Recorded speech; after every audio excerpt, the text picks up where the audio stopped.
Okay, I have 7 o'clock. We will call the meeting to order. If you please join me in the Pledge of Allegiance to the flag.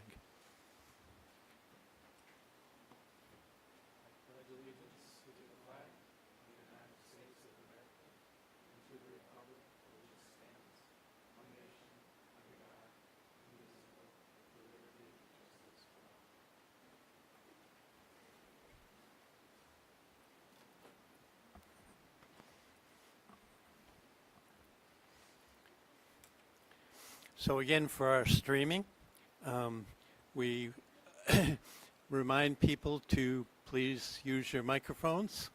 And as you can see on the back of your name tag, a little reminder of that. Hopefully everyone will remember, because we don't want to have to go to blinking lights on that to have people remind. At this point, we're going to move points of pride down later into the agenda, and the approval of manifests is going to need to wait until the next meeting. So we will move down to public comment. Mr. Fredrickson, do you have a comment you would like to make?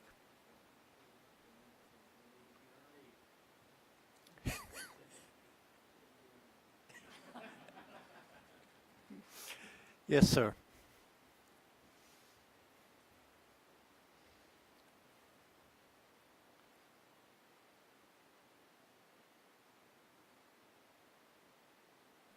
I'm sort of used to this mic piece.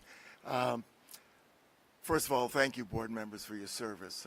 I know what it means to sit there for the number of hours and days and years, so thank you. But what I'm really here for is, last Monday was Veterans Day, and I had the privilege of being at the Peterborough Town Hall when the South Meadow School Band performed. I've seen this band perform many, many years. I was principal there. It was the finest production I have ever heard the band bring forward, and I want to compliment Ed Loy and the students of South Meadow on what a wonderful job they did.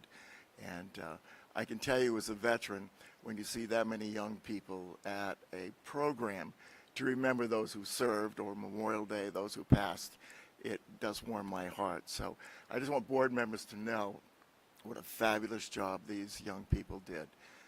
By all accounts, and I spoke with my wife, Wendy, who is a music teacher and has heard them perform many times. She also agreed it was the finest performance either of us have ever heard the band put forward. So I'm here just to make you aware of that. And contrary to my friend's opinion, it will not be go Navy beat Army. It will be Army beat Navy, because I can't take another year of listening to Jim Fredrickson. So anyway, thank you for your time and thank you for your service. Thank you for sharing that with us. And now I get to go home, which wasn't a privilege before.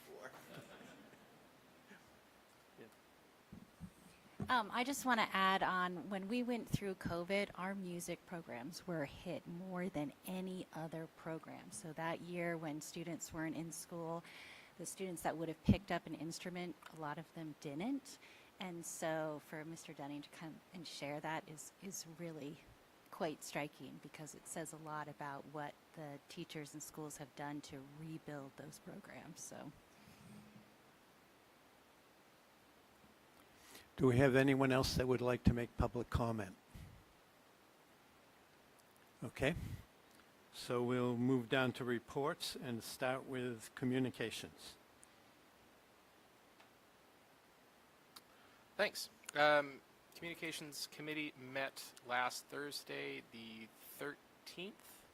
Our meeting was split between working on our communications plan and continuing efforts to optimize the streaming of our board meetings. On the communications plan, we're almost there. I think we need one more meeting to go over some changes that I made today, and we have to review some of the work Dan had done on the emergency board communications plan. But it's coming along. We're putting together a pretty good database too of contacts and contact information for anybody a board member would need to get a hold of. On the streaming front, we made some good progress during our last meeting by integrating the board presentations seamlessly, and the next step is to work to optimize the cameras. You all got a friendly reminder on the audio. I hope you can do that. The way we're going about looking at the cameras, I had a consultation this morning with Upstream. They are a Conval grad-led local business that provides the audio-visual component of our community forums. So you've seen them there in the back running, and they had some really good thoughts as to how we can get the most out of that camera that's currently in super wide-angle mode. And I think we can do that with another session, and we're also going to look at some other audio components too, so I'll bring you some more updates on that. And then outside of ComCon, we don't have it on the agenda, but I wanted to give everybody an update on the State Board of Ed hearing on withdrawal.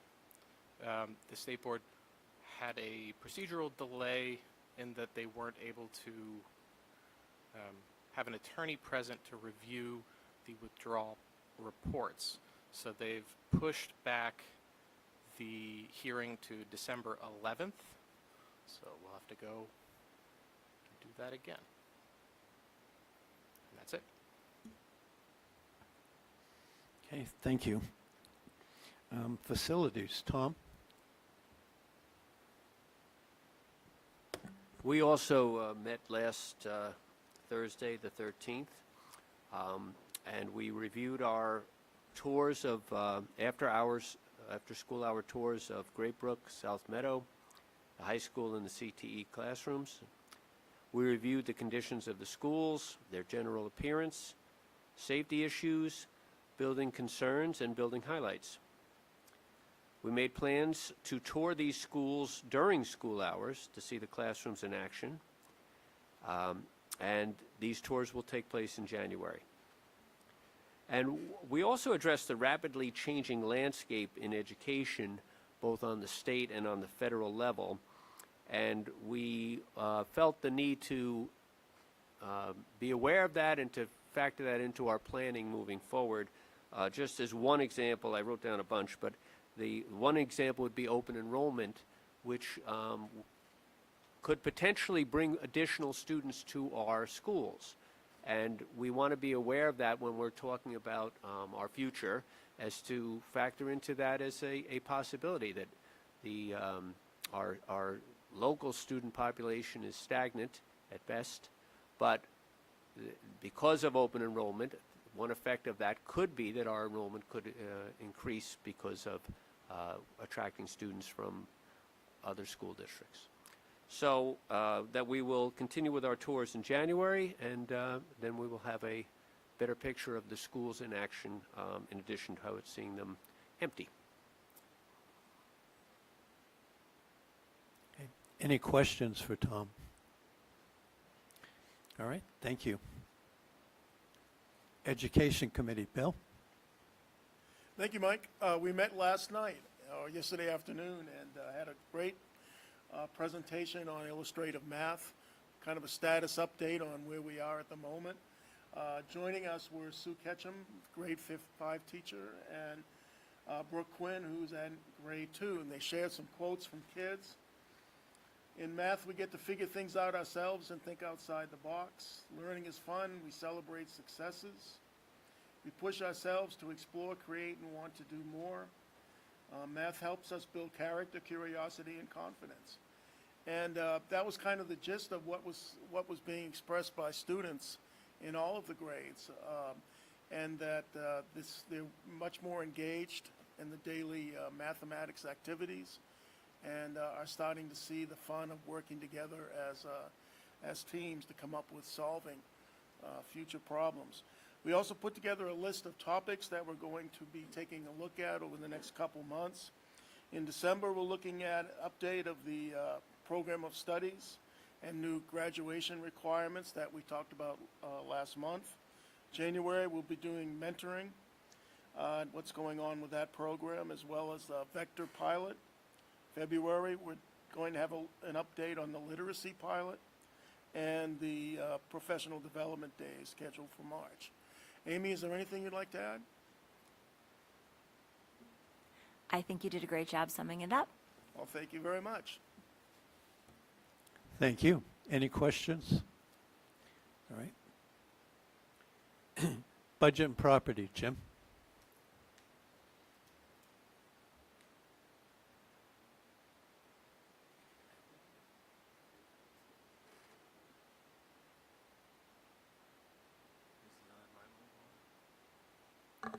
Trying to tell me something here. So the budget and property team met tonight, and we finalized what we think is a good budget. Neil's going to go over some details. Basically, we got the operating budget to 1.4% increase over last year, and we'll go through the details later. But the next steps are the December 2nd board meeting. Neil will provide the updated documents. We'll vote on the budget then. And we're not really approving the budget then, because it was a final approval after a public hearing in January, right, Ann? After public hearing in January on the budget, we're going to talk about approve next December, or December 2nd.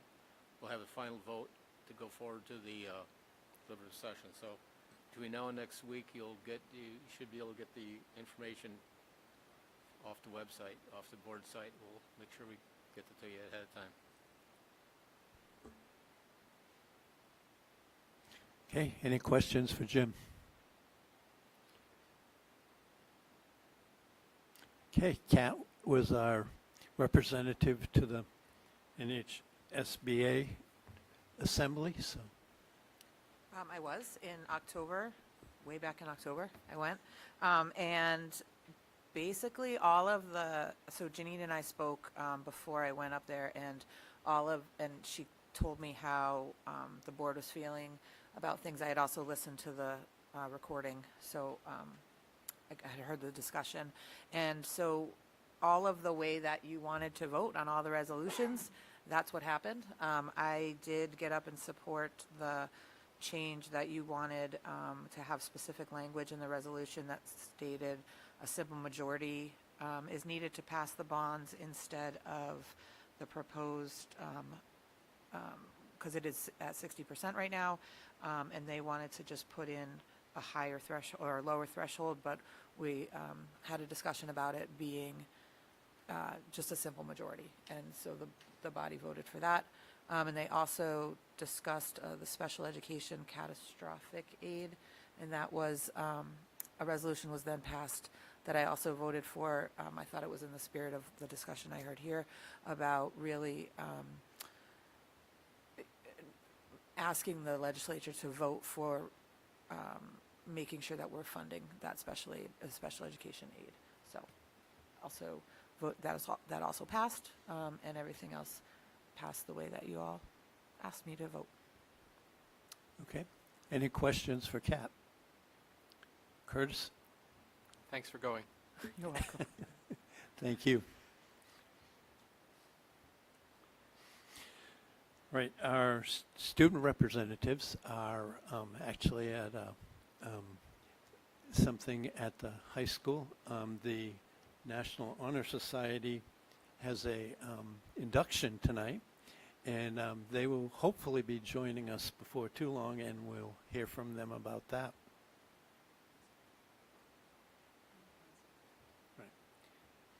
Right. And at the same time, the points of pride. So we're down to the consent agenda. Okay. Any questions about anything that's in the consent agenda? Curtis? Thanks.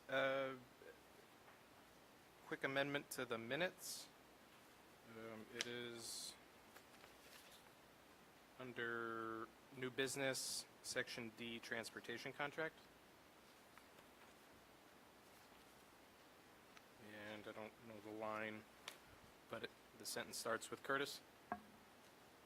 shared that transportation costs continue to go up in excess of 10%, and is largely out of our control.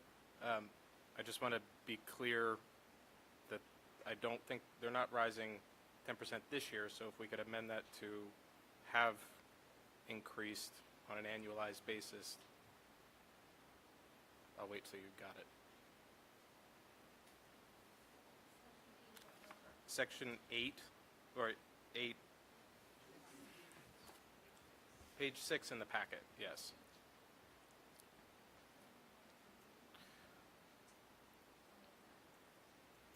Transportation costs have increased in excess of 10% on an annualized basis in prior years. Okay. So you're going to make a motion to change that in the agenda? I mean, in the minutes? Yes. So moved. Okay. Second on that?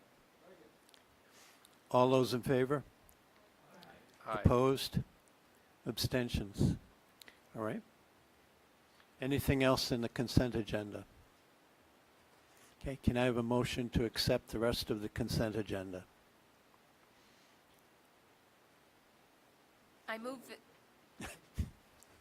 that we accept the consent agenda as posted. I second. This is Kat. Favor? Aye. Opposed? Abstentions? Superintendent's report.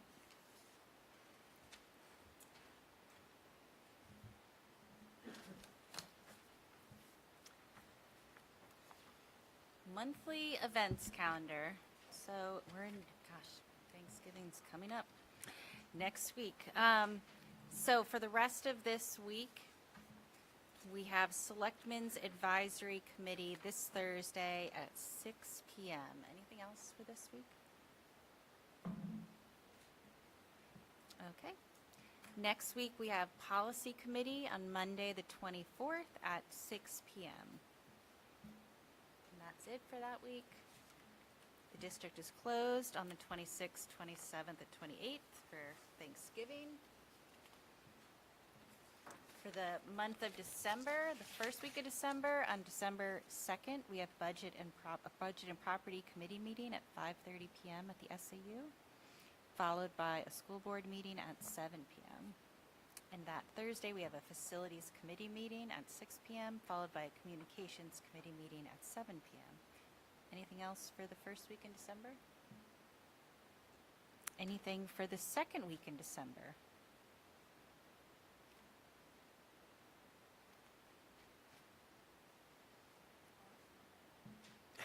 I'm not going to pause too long. Okay, third week in December. Oh. Yes, Janine? Does the policy committee want to move their meeting up to the 8th to get away from Christmas? Or would you prefer to keep it the week of Christmas? I'm okay with moving. Yeah? How about you, Kat? Can we go back to Tuesday now? Yes, I'm all done. I Yeah. passed my class. So is that okay, Ann? Is that okay with you? The 9th? Sure. Okay. So the 9th at 6 o'clock. Yes, for policy. Okay. So on December 9th, the Policy Committee meeting will be meeting at 6 p.m. Third week of December, we have Ed Committee on Monday, the 15th at 6 p.m. And that Tuesday, the 16th, we have Budget and Property at 5:30, followed by a school board meeting at 7. And then anything else for the rest of the month?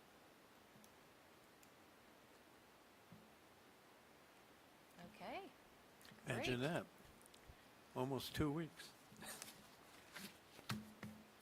Okay, we have, so we have a budget update from administration. So there are two pieces to this. Neil is going to start, and then Mark was going to share more information about the phone justification.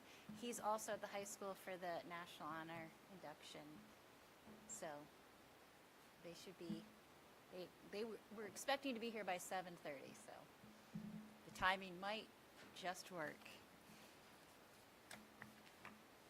Is that a hint to talk Sorry. slowly? So I'm going to turn it over to Neil.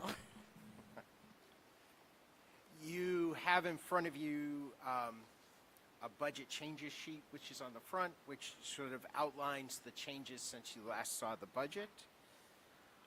It was interesting on Friday. I met with other business administrators, and we're actually in a really good position. A lot of them are dealing with healthcare increases of over 15%, and they're struggling, hoping to get their operating budget down somewhere in the 5 range because it's in the 10 to 12 range. So our biggest challenge this year is really due to having our surplus and returning so much. So trying to keep a more level tax rate instead of going up and down. On the budget changes sheet, it outlines all the changes, the revenues. I went back and reviewed 5 years of revenue, which I had done before, but made some adjustments there, and really was able to add about $100,000 in revenue. You always want to budget revenue relatively conservatively because when you're estimating what the impact is going to be, you certainly don't want to get to the end of the year and realize that you're way under. We have kind of traditionally way underestimated, and I think we're much more closer to reality now. Adequacy and swept numbers have been updated. DOE does an estimate on November 15th of each year, so that came out on Friday afternoon. You'll note that our adequacy overall decreased $268,244 when you put all the towns together. Mark's going to talk about the phone system that is not in these numbers. And there are still some items which need to be discussed, and I think Budget and Property will have recommendations on too. How much fund reserve balance should be used to offset taxes, and how to use the returned attorney's fees. That largely covers what's there, and that's the most recent update. Okay, questions for Neil? Janine? So Jim mentioned that if the increase was 1 point something, that was to the operating budget? And what is the district assessment? Under 10%. Under 10%?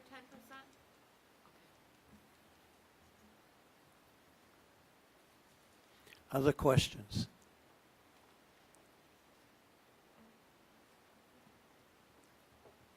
Oh, just in time.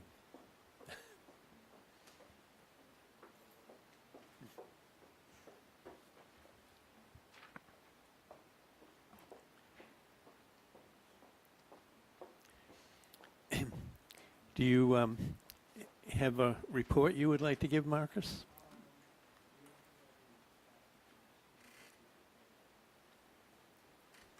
Okay. You want to talk a little bit about the induction ceremony? So why I was late, if you guys don't know, is I was at the NHS induction and I got inducted into the National Honor Society for Kentucky Valley. Liam's here. But Liam was also there. He is a former member, and he gave a speech as the treasurer. And he also, they also did like haikus. The former members did for the new inductees, and it was a fun night. Liam, do you have anything to add about the induction? Yeah. Basically, just NHS new inductees got inducted. That was great. Thank you. Good job. Thank you. You have something to add? Here's the report. Yep. So, apologize for being late. Like Mike has said, we were at the induction, but plenty of things have been happening around Conval. Really 2 weeks ago, we had New Hampshire Apply Day, where a whole bunch of seniors joined some college admission counselors from several colleges around the state. We got to apply for free at these colleges, and every student who did so is entered in for a $500 scholarship. I myself applied to several schools. The winter sports started last week, two of them specifically, wrestling and swimming. As the only guy on the swim team myself, I can confirm. And then on the 22nd, we have the craft fair from 9 to 2 up at the Conval Gym. And the last thing I have is there was a field trip to the aquarium today, which I happened to be on. It was a lot of fun, a lot of cool and sometimes funny looking fish. So, Okay. Some more things. I think last weekend we had the weekend before last weekend, we had the SpongeBob musical, and that had a great showing. I went to one of the shows myself. It was really amazing, and I think they put a lot of effort into it, the students, and it was just really fun and really great. Then another thing was the ice cream social for Cougar Cares. Students that were awarded Cougar Cares nominees, they got to go down to the lunchroom and get a ice cream social. Also, History Club went on a field trip to the Granite State Challenge qualifying quiz, and I was on that team personally, and we qualified. So we will be playing in the Granite State Challenge, which is a quiz challenge later in the year, I think in around January time. So that's going to be great. And then Hope Squad, which I'm sure it's been mentioned, but it's a club which focuses on suicide prevention and mental health, is having a retreat on the 19th.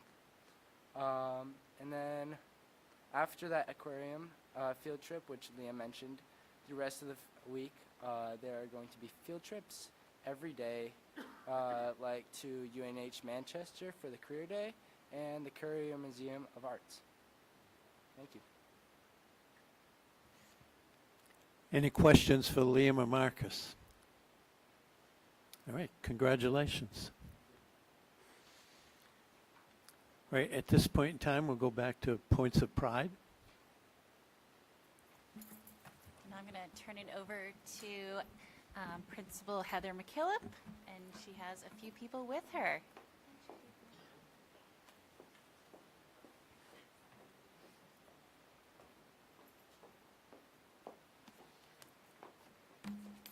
All right, good evening.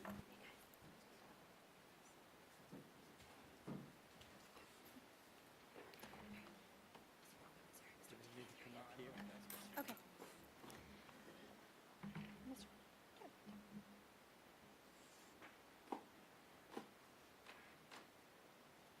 Mr. Pimentel's about to roll on up.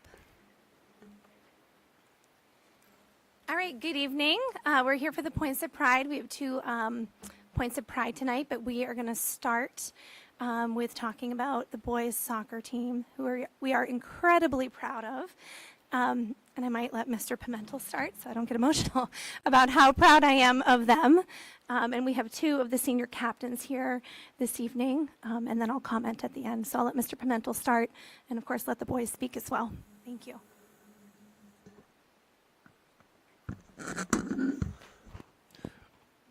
Well, I can speak to how proud Miss McKillop is because we've been talking about it for a couple of weeks.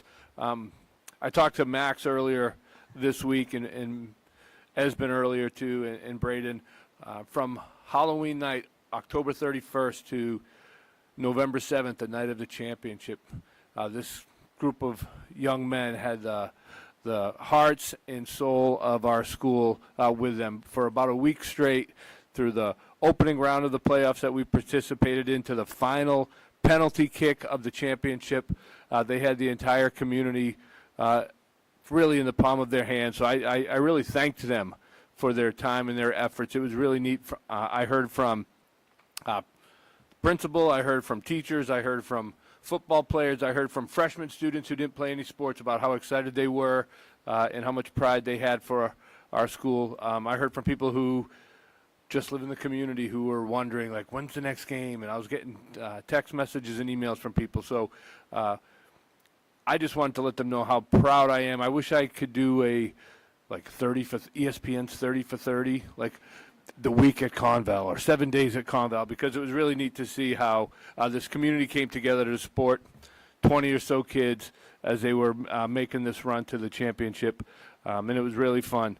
The final game didn't go our way, but it was an amazing game. They played their hearts out, so much so, and the coaches are right behind me, John and Dave Sachs. John said at the state meeting, the team that we played, their coach mentioned that they didn't really feel like they won the game, right? So it was a great game. So thank you for giving me a week, or our community a week of excitement and energy. So thank you for all your hard work. And I just want to mention one thing. When I first came to this district as the principal of PES, I was touring before I was hired, right? I got a tour. And Max was the one who gave me the tour. So it was just kind of neat to see these guys grow up. I've coached Braden. I've actually coached Esmond too. So it's been really neat watching these guys grow up over the last 8, 9, 10 years. So thank you, guys. I also just want to thank Mr. Curlin and Dr. Kriebel and Dr. Forrest who attended the game. I know Max had handed out some invitations, so your support meant a lot on behalf of the board.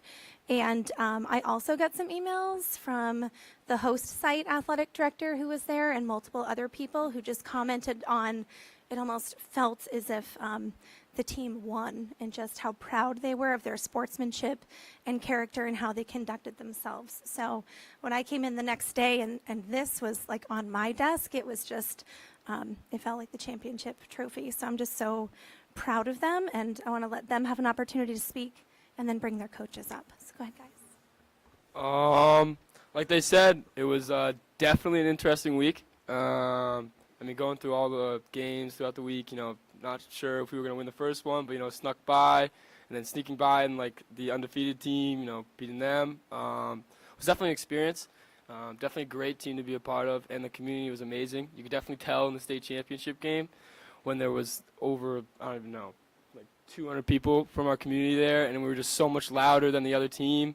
It felt so much good. It felt good. But definitely came up short, but it's okay. Walk away with something. But yeah, so it definitely was an interesting week, and I loved it, and I wouldn't change it for the world. So yeah, he pretty much covered a lot of it. Thank you guys all for your support. We really felt the support from the entire community. Everyone that came out, the people here that came out, we really appreciate your support. It was a long season, a lot of difficult things happened throughout our season. I'm sure you guys all know of some of those things.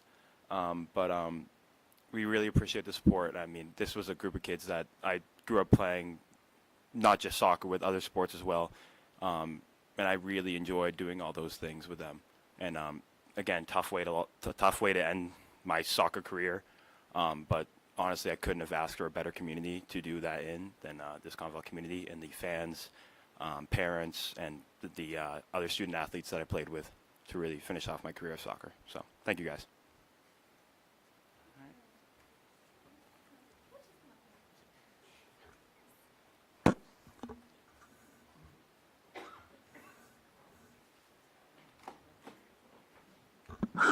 So as the coaches come up here, there's a few slides after this slide right here that just kind of speak to that was taken during the game. And the next slide just kind of speaks to what Max and Braden, that's kind of a angle that shows some of our fans. That was kind of the section that the fans were in.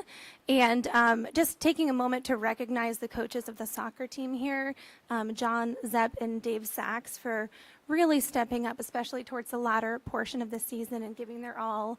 The Conval boys team went into the tournament as the number 5 seed and played really an amazing game in the state championship. And just the words of encouragement and determination that I saw from both of you were just so amazing. And not to embarrass you, but coach right here is the JV Coach of the Year for boys soccer, Dave Sachs. So congratulations, Dave. It's something to be proud of. So thanks for all you do. I think the next picture Sorry, Dave, I took this picture of you off the website. So there's a picture of Dave. Congratulations. And then the next picture is just a whole picture of the team that worked so hard. So if you guys want to say anything. Just thinking about the two guys sitting back there and Espen, who isn't here, I think all the credit goes to those three guys and their teammates for just sticking with and believing in each other. Coach said you turned the Titanic around because when I took over with 3 games left, we lost all 3. And then the playoffs came, and that first playoff's always the toughest one to win. Once we got over that with all the hard work and these guys believing in what we were doing, and I'm really proud of them for how far we went, got on a roll, and I was really proud of what we did, and it's an experience I won't forget. I hope we can repeat that in the future for everybody, but we'll keep working at it. All right, thank you very much.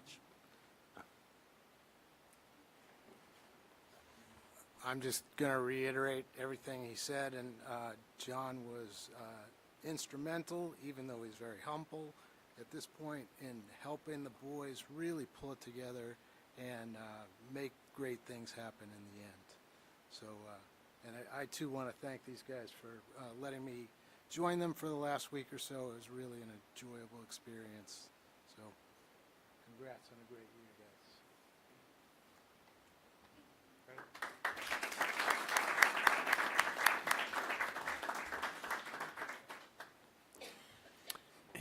Congratulations again, and thank you for all your hard work. Okay, and now I'm going to introduce Ashley Mudrick, Library Media Specialist at the high school.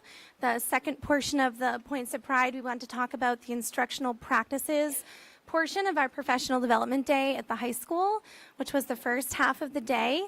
And I think what was so incredible about that is that was really teacher-initiated, teacher-led, and I don't want to take too much out of that. So I'm going to push this over to Ashley so she can really speak about that. And there's a few slides that go with it. Thank you, Ashley. Hi, everyone. I feel like I've seen you a lot this year. So I am part of the instructional practices group at the high school. This stemmed from a few department leaders last year. So it was the science department head, the math department head, the social studies department head, and myself. A couple of us have stepped down from CVLT this year, the leadership team, just to kind of get some new faces in there. But we felt like it was really important to kind of continue the work that we started last year in this leadership role and kind of focus on instructional practices. So we felt like there was a need from our teachers to spend some of our staff meeting time and some of our professional development time really kind of honing in on our instructional practices.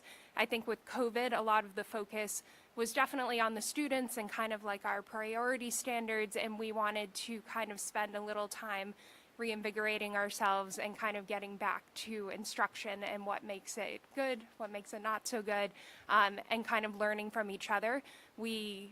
I've been here for 12 years now, and I feel like we have some incredible, incredible educators in our building. The knowledge is just massive, and I feel like just with the way school works, you don't get enough time during the day to meet with all the people you'd like to meet with, or maybe your prep blocks don't align. And so we really have tried to structure some of our staff meeting times and some of our PD days to make time together. So our focus for this past PD day was instructional practices, and Greg Leonard was really great. He went around and kind of asked people like, hey, would you be willing to present? Could you do a 40-minute block on this? And we had over 21, I think, different presenters from all different departments, all different areas of focus. Some teachers who were very new, some teachers who are super veteran, and we kind of had 4 focuses throughout the day, and these were all based off of teacher requests and teacher needs. So we focused on cross-curricular, we focused on reading, we focused on just general showcases, and we also focused on executive functioning. We gave our staff the option to go to any session they wanted during those 4 times. So maybe they were going to a friend's session, maybe it was someone who co-teaches with someone, and they wanted to see what that was all about, so we gave a lot of choice. The feedback we received was very positive. I think people really like being able to have a say in their PD day and, you know, focus on an area that they feel like they either need work in or they could improve on, or maybe it's been a while since they did that thing. So I know it is extremely hard to see, but that was kind of our menu for the day. So again, we kind of pretended that it was a school day, and we had a block 1, a block 2, a block 3, a block 4, and teachers got to choose where they were going. This all, to kind of backtrack a little bit, when we saw this need last year, we actually met with admin and asked if this could be one of our SMART goals for the year. So our SMART goal is up there. So providing this time together all ties into the SMART goal. And ultimately what it's going to lead to is every teacher implementing, I think it's 2 or 3 new instructional practices with 2 out of 3 of their classes, or 2/3 of their students. So that's ultimately our goal, is to get teachers trying new things with their kids, because that's where we all learn, that's where we all grow, and we just feel like, again, there's so much knowledge in our building, let's learn from each other.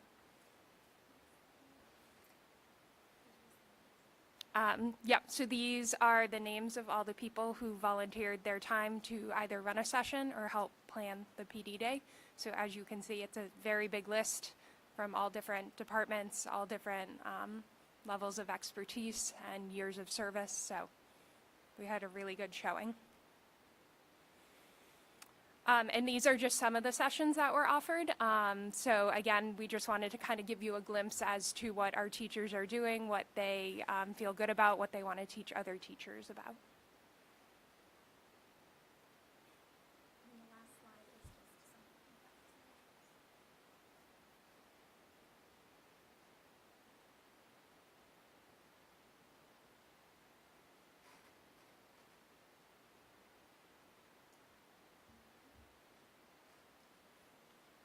Thank you. Any questions anyone has? All right, thank you very much.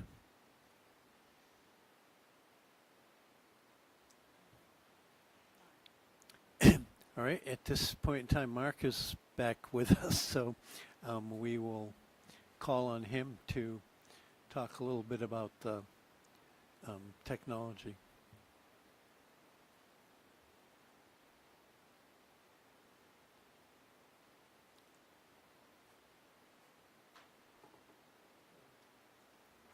There we go. Now, were there already discussions on the other items, or are we just doing the telephone now? Okay.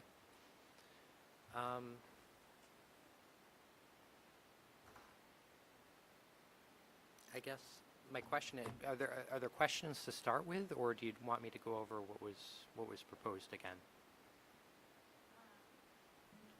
So the phone justifications, or the justification that Mark brought forward for the phone system, has not yet been included in the budget. I think if you could review what you're proposing and I think clarify, if I'm remembering correctly, and I see Jim already pulling his microphone up, but versus what we currently have. Yep. Right? I think that was one of the questions that came up, like what would it cost to continue with what we have? Is that? Yeah, so... Yeah, at the budget session, we were, you know, my question at least was definitely, let's have a good cost-benefit analysis of the option of,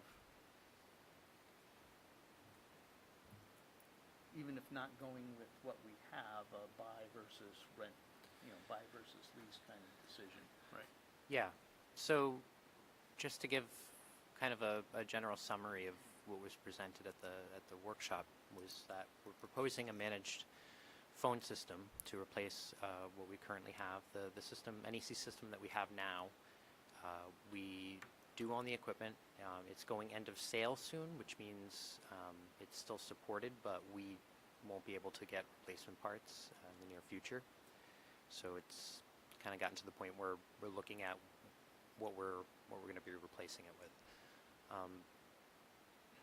Really, the main reason we are looking at a managed system is that as our current tech staff, we just don't have the capacity in house to support.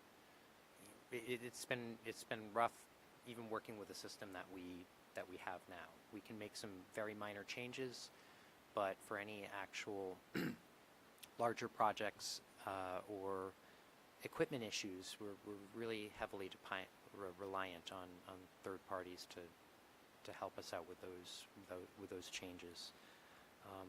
The phone system is, a really pretty critical piece of our infrastructure. The other similar system that we do use managed services with is the firewall. It's our one device that's the main connection to the internet. If that goes down, we're offline. And we've had some issues with it over the years since we've moved to the managed setup. And when the hardware was having an issue, we call up our provider, First Light, and within a couple hours they've been on site to replace the equipment. So it really minimizes downtime on a critical piece of infrastructure. That's really what we're looking for the phone system, something that's easier for us to manage and expand our capability for us to do what we can in-house.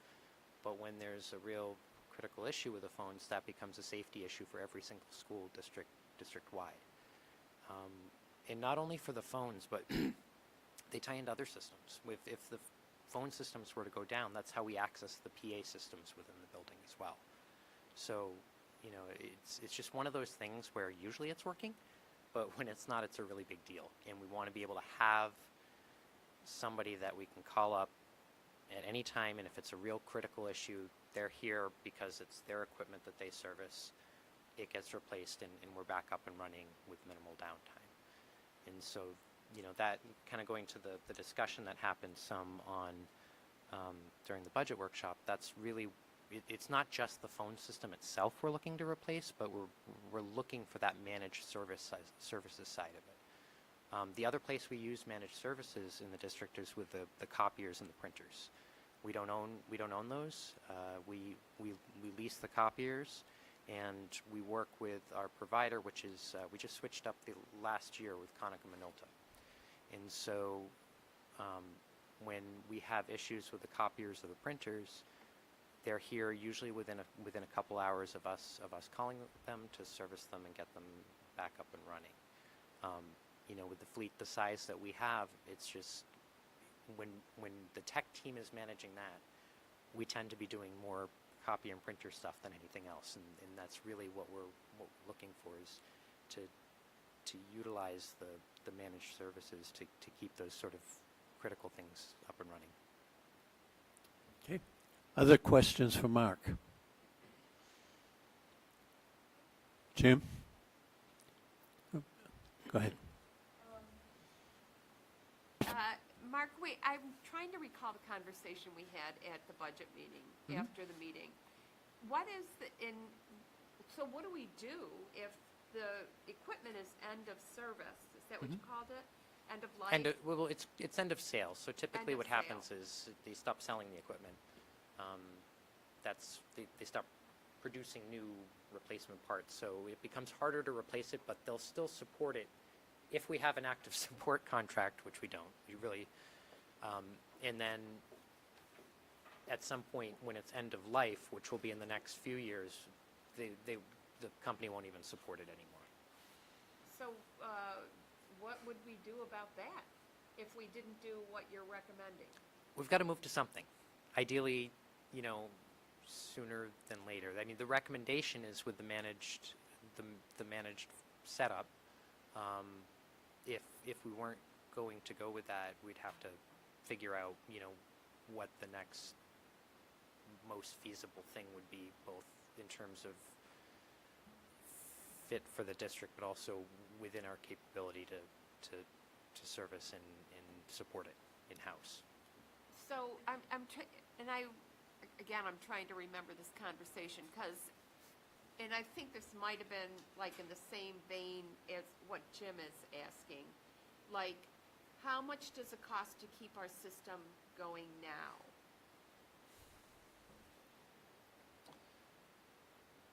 At the moment, we are not currently up to date with the support licensing on the hardware that we have. We really should be, if we don't replace the system, we really should be spending, I don't have the exact cost there. The last time we looked at that, I think it was thousands of dollars to get everything up to date in terms of licensing and support for the hardware that we have. It also, typically what we do for we plan on having a certain number of hours available with a third-party contract, a company that could come in and help us in an emergency if something were to happen. Right. But the tricky thing on that is they're not somebody who's in and knows our system. They're just somebody who knows about the system that we have. So if something were to, a critical failure, we'd have to bring them in, get them up to speed on our configuration, explain how everything is set up, and they're going to be supporting us remotely.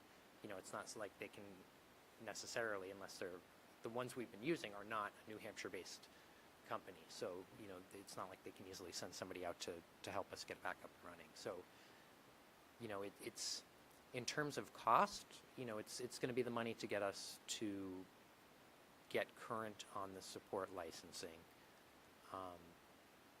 But that's just going to be until we make a decision on what system we are moving to, because again, once it's into support, there's not really anything we can do when things start failing. So it's either this or something else? Yes. Okay. Jim Frederickson? Yeah, Mark, the only thing we haven't approved in the budget is your phone system.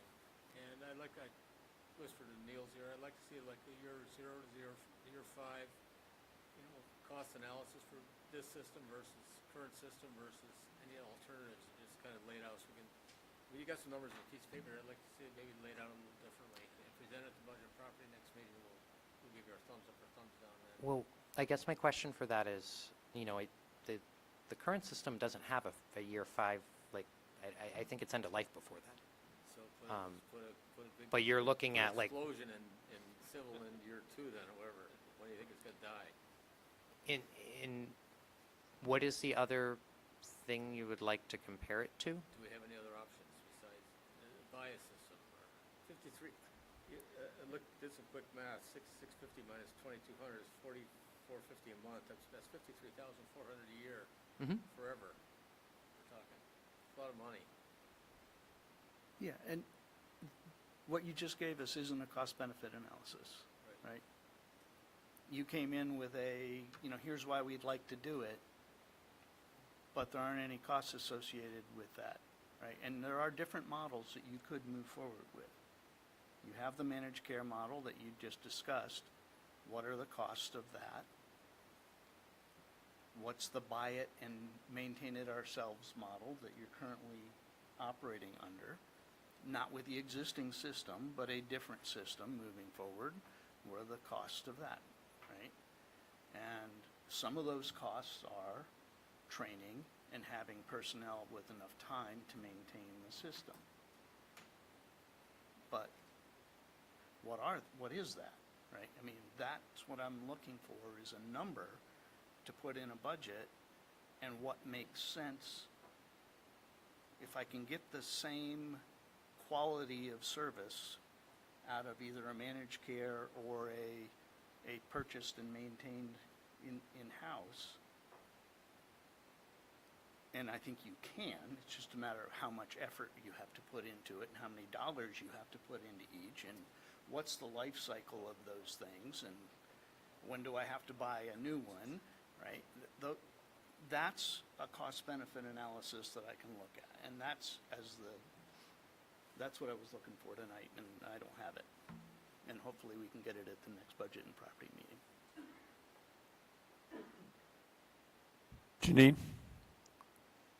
So Mark, I think that if I'm hearing you correctly, you are alluding to, if we do as Jim is recommending, the cost-benefit analysis, when you say, if we go to a different system where we have to buy the equipment and we manage it in-house, you have to, like, account for, like, your staff's time to manage that system. And would we have the expertise?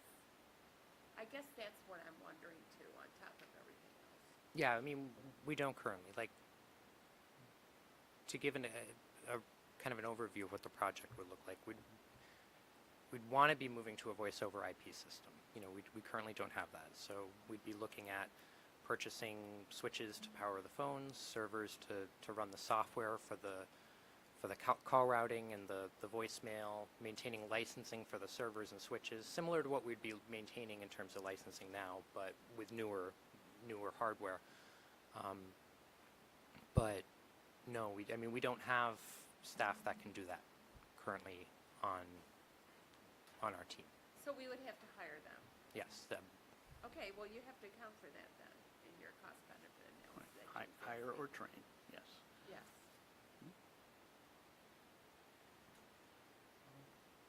Tom? Just so I understand it, you had mentioned we don't have an active contract. Is that what you were referring to before about getting the licenses up to date, or is that something different? Correct. I know at some point in the past, I think it was around the time that I was starting with the district. I think I'm not sure exactly the timeline of when the phones went in, but we did have in the budget annual money to keep up to date with the licensing and support for the hardware that we currently have. That is not currently in the budget. And we should include that if we're not going to move forward this year with a solution for phones.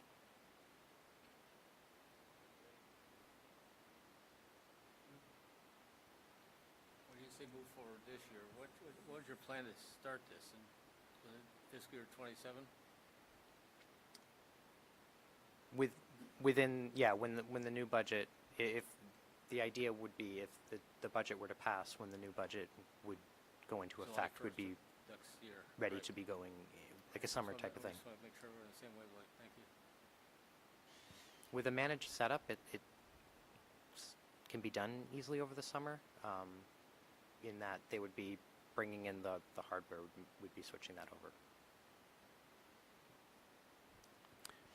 And so I think, sort of summarizing, it sounds like if we could have a summary of what the different options would be and the pros and cons of those different options, and then how much they would be, then we could make a better decision about which way to go.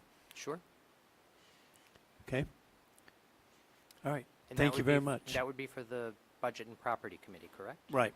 Yep. And when would that meet next? December 2nd, and if you sell us, we'll sell it to the board right after that. Okay, I'll see what I can do. Okay, thank you very much. Thank you.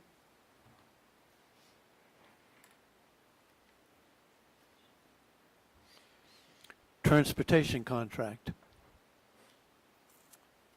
Yes, this was presented at the last meeting. You asked for some additional information, and you do have a sheet which shows the costs with the same number of buses, including the late buses. I did speak with other companies who had shown interest, and they largely said they didn't feel that they could do a competitive bid because of the overhead they have. So that was why. There was nothing specific in our RFP that prevented that. It just was sort of, they just didn't feel that it could be competitive. So you have the plan. The increase is a large increase. It is already included in the budget, so that is covered. It is comparable with what other districts who have gone out to bid have found also. Sort of after COVID and how things have changed, as well as trying to be competitive for drivers, this seems to be in line. The increase for the drivers hopefully does make us more competitive and we're able to fill those spaces. And we certainly will work hard to do more and more special ed transportation this way, so that that definitely would save us costs because we pay substantially more for our special ed. So I strongly recommend that you accept the bid and vote tonight to do that, and then we'll work to finalize the contract. And we'll say that Stacy Emerson, who is the regional director for SDA for Vermont and New Hampshire, is here too. So if you have specific questions beyond what I can answer, she may be able to do that. Okay, welcome. Curtis. I wonder if, I assume that our contract, existing contract, is visible to other companies as they go and make that determination as to whether or not they could put a competitive bid out, right? Just want to put it out there in the ether. I'm not sure how they could determine that they couldn't be competitive if, you know, if they're not letting themselves imagine that maybe they could do it with a 27% increase over the current contract, right? They're without sort of, based on conversations I had, their overhead costs would be such that they could not be competitive. Even with a 27% That's correct. increase on their known costs. That's correct. Other questions? Cap. Does this represent the single tier busing, or where are we in that conversation? No, it does not, but if you want to move in that direction, we certainly would work with the contractor using the software which we'll put in place to help determine what that cost would be. Sort of without doing that full analysis, you basically have to double your number of buses to cover what we have now. And other companies said that same thing. Okay. Jim. That reminds me, I think the last time I asked, are there other vendors that provide analysis using software to optimize the routes that we use? There are, it would be in the $12,000 to $15,000 range. To analyze current that. bus route, current routes, single or double tier busing. Yeah. $12,000 to $15,000. Yeah. Might be worth it for somebody to do the analysis. And we'd have two sets of analysis. We'd have the current bus companies, and we'd have somebody else, independent party, to do it. Do you have a question, Janine? We may want to look at the results that we would already be paying for to determine if we would need to do something different. I guess with Kat, I'm just concerned that it doesn't get lost, but I'm pretty confident that Neil knows we're very interested in seeing what it costs, because we really want it. Some of us do. That was included as an option in the bid, and other people I talked to too. They, without sort of doing this analysis, it's basically the per bus cost per day, and you figure you would have to double it because you're doing twice the routes. Now, whether I would guess it would come in less than that, but until we know that, nobody would commit to anything below that. Do you have a follow-up to that? Not really, but when we first started thinking about this, like a number of years ago, we thought, well, maybe we could put K-12 on the buses together. And I heard that there was something in Francistown where they did like a switch. You know, it was kind of like an MTA switch, you know, you get on another subway to go off in another direction. So maybe it wouldn't cost that, but I think that's what you're talking about when you say, looking at the software to see if there's a reasonable way we can do it. Right, because you have to look at the number of people on the bus, and if the bus is already full, you can't add either elementary to the high school, middle school bus, or the other way around. Oh, And well, they also have to go in different directions. And that's the other thing you have to look at, because currently I know in Hancock there are 2 buses that go around. They meet at the elementary school, and then one goes to Conval and one goes to Great Right. Brook. And I think that's the way a lot of the towns function. So there may be ways to do it, and it may be less expensive, but without doing the whole sort of analysis, you don't know that. Okay, thank you so much. Greg? I've never seen a Conval bus remotely full. We'll start with that. I've rarely seen a Conval bus half full. Right, that's fair. So this is all great, but we need, if this is not single tier, which it is not, then I would propose that we need to put in the budget whatever, what you said, $12,000 to do an outside analysis, because our bus routes are redonkulous. I mean, I see them going Peterborough, they go in circles.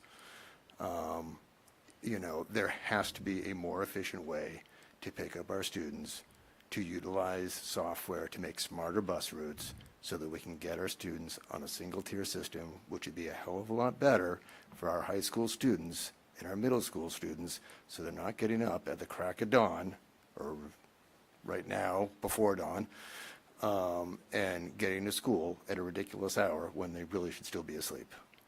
It's not safe academically, it's not smart academically, it's not good for their emotional health, and it is detrimental to their overall well-being. And I think we can begin looking at that right away. Like, we don't have to wait for the new contract, but can start getting this information in the software. Tim? Neil, do you know how we're running against our budget for transportation this year? Is this 1.592 our budget number for this year? 25, 26? It's pretty close to the budget number for this portion of it. And do you know how we're running year-to-date against that budget number? Are we on, above, below budget? I think we're pretty close to that. I think that budget number was pretty accurate. And the numbers in next year used I used the actuals from last year through and added this in. Because originally, what you saw, our current contract was actually substantially more, because there were so many more buses at when the contract was done 5 years ago. Can I have a motion on where people want to go? Yeah. The other thing to go along with what Mr. Peeble said was, like, I know this is technically not super related to transport, but as students, we get to have to go to school for 7:35.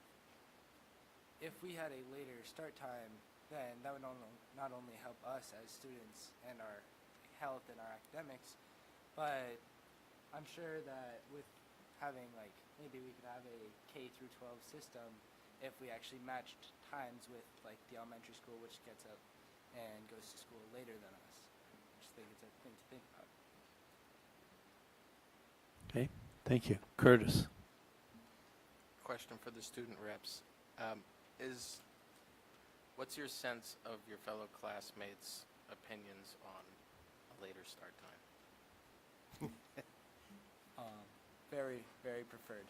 Like, I've seen a lot of other high schools that have somewhere from 8 to 9.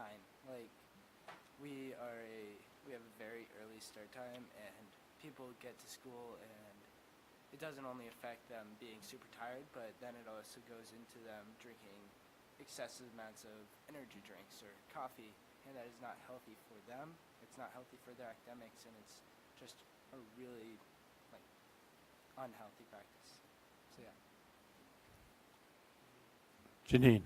This was before your time, Curtis, but the high school students actually did a survey in-house and brought it to the board about an earlier starting time or a later starting time. And they did an excellent job. But that was when we got an estimate of what it would cost, and it was like $800,000. So we gave it up. Greg. So for point of reference, we are a major outlier. Less than 10% of schools in the country start at the same time we do. I have to say, when I went to Conville, we started at 9 a.m. Jim. I move that we accept the proposal and move forward with the contract as proposed.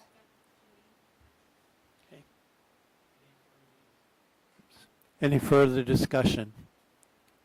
Yes.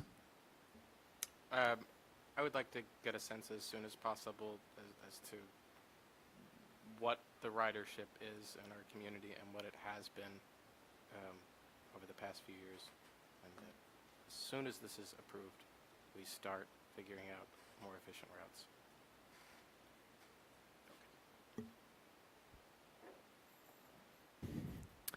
All right, we have a motion to accept the contract as it.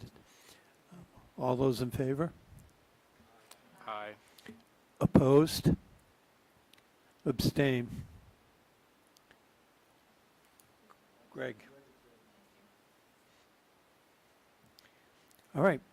Thank you very much. And thank you. Thank you for coming.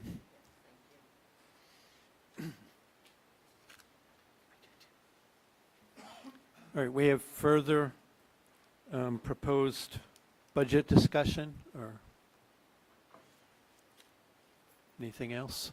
I don't have any. Nope, this was just time in case you as a group wanted to discuss anything. Okay, we'll move down to expense and encumbrances. So you had in your packet the expenses and encumbrances, as well as revenues and trust balances. A few notes, preschool revenue is running ahead, which is good. Interest income is really strong. You'll notice that other local revenue is running way above. That includes the attorney's fees that we received. And Medicaid is running well. I have to say, I think we're consistently billing that, and that has made a real difference. I'm sort of watching that because I think in last year's revenue, there hadn't been revenue the year before, and it all came in 1 year. So I don't want to be overly optimistic, but it is running strong this year. In expenses, in general, things are really where we expect them to be. You'll see that pupil services is over budget, which is why there's a recommended budget transfer that will be discussed momentarily. Largely, we have more students in-house, so we're also contracting to fill open positions, staff positions that aren't filled. The contractors are paid here, but really our bottom line is really in a good place. And the trust sheet is just there so you're aware of the current balances. I'm happy to answer any questions if you have them. Questions for Neil? Jim? I'm going to move that we approve the expense encumbrance report and all encumbrances included therein.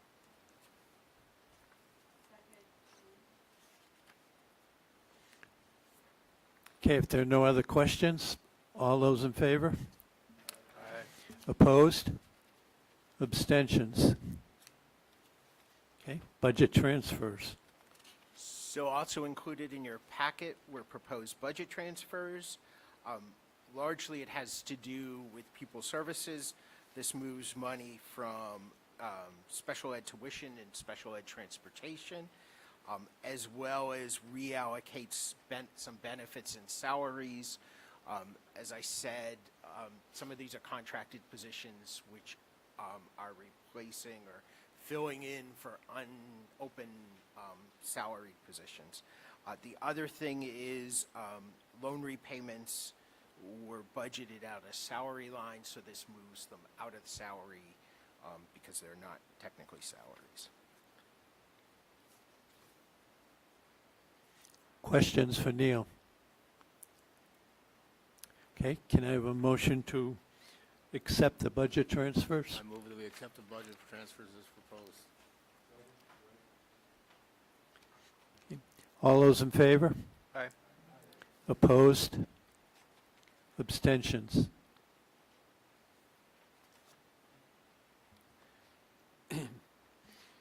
We have a request to accept a gift donation from South Meadow School.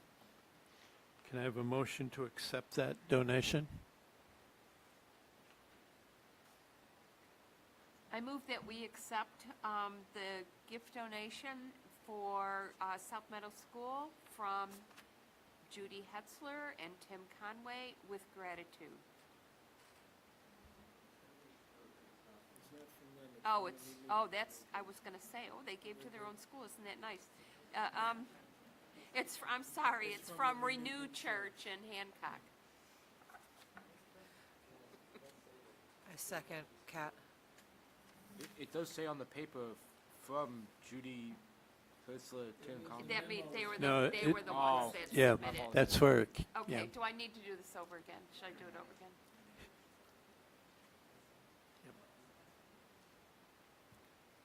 Okay, all those in favor? Aye. Opposed? Abstentions?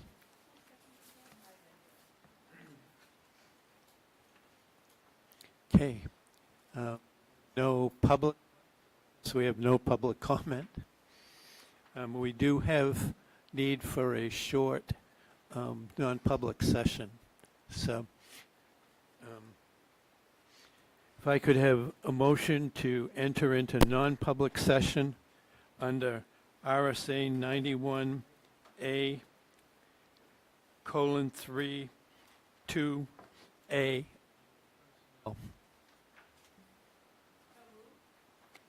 Second, Kat.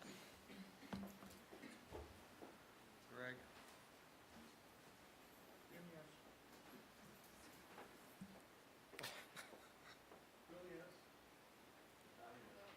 Wait,